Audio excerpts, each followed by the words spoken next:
Keeping in touch with your contacts is vital to every organization. In PastPerfect 4, you could create up to 80 user-defined lists to specify which group you were printing out labels or letters or sending emails to. With PastPerfect 5, you can create an unlimited number of lists, and you can organize your list into folders, enabling you to keep similar lists together.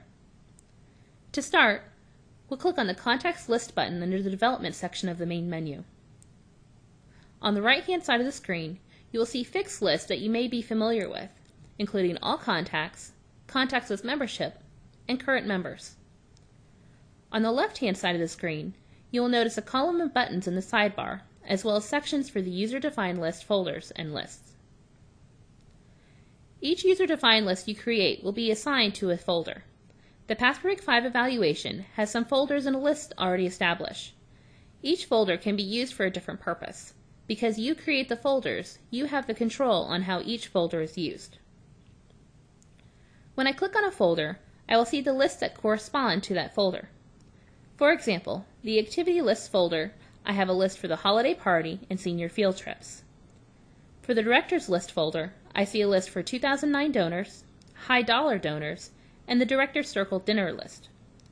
If I click back on the View All List folder, it will show me all of the lists that have been created. Notice that some of the lists have red or green diamonds or locks next to their name. This helps identify if the list is public or private, or if the list is locked.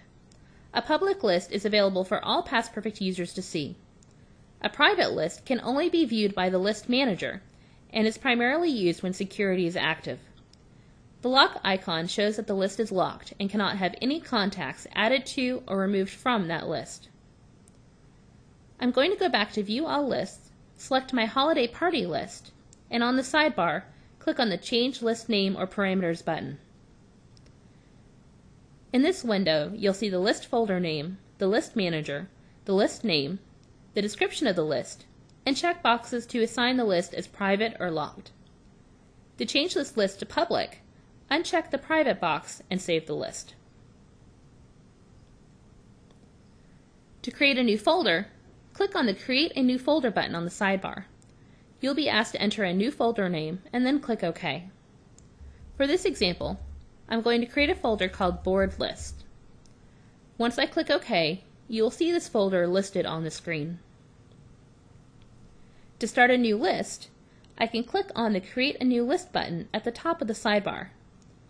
A new window will appear to allow me to select the folder, the list manager, the list name, which will be Board Members 2010, and a description of the list. I'll also be able to mark the list as private or lock the list.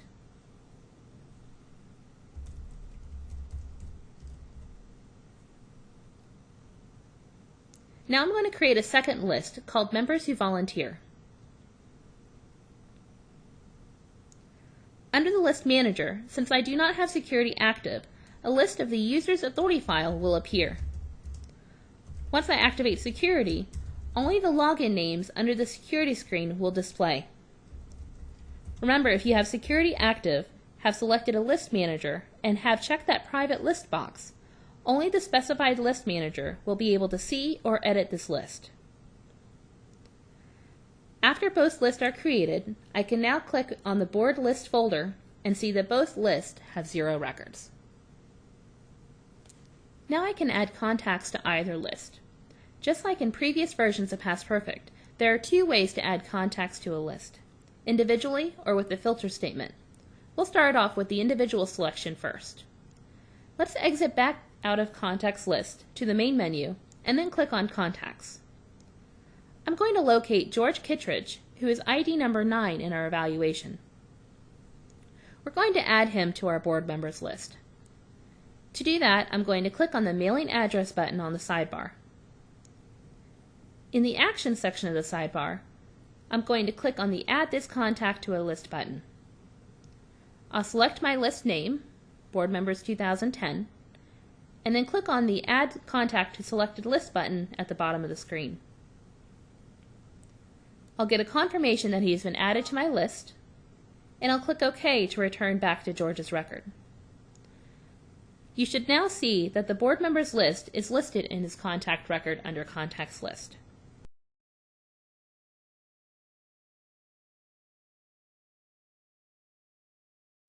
You'll now see that one contact is on our board member list.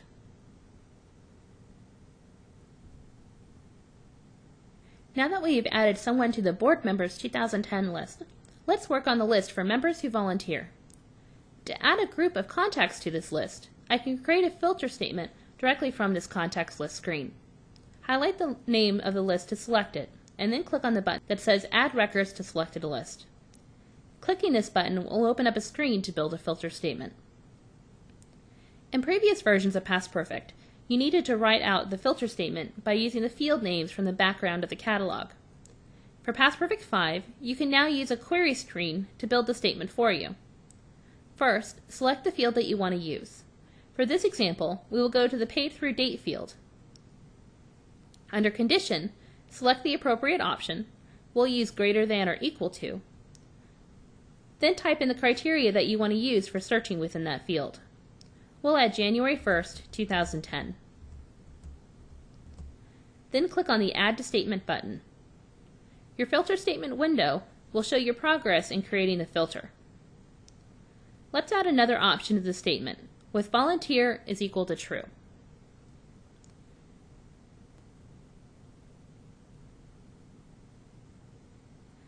Make sure the AND option is selected instead of OR when you add your statement. Your filter statement has now been built. Once the filter is finished, click on the Run Query for Selected Records button. You'll get a list of contact records at the bottom of the screen. If you are happy with the search results, click on the Add Selected Contact Records to List button, which will take all of the records in your search results and add them to your list. To use my list, I can now go back to my Contacts List Manager, select my list, and click on the View Selected List, or I can double-click on the list name. This will allow me a final place to review the names on the list and remove names if needed. Using the buttons on the sidebar, I can now view the contact records, perform a global change on a specific fields on these records, create a map with the locations of the contacts, click on Print, Export, and Email to print or email letters, export the list, or print labels for these contacts. Other options for creating contact lists, including merging and subtracting lists, are also available. For more information, please review Chapter 21 in your PastPerfect 5 User's Guide.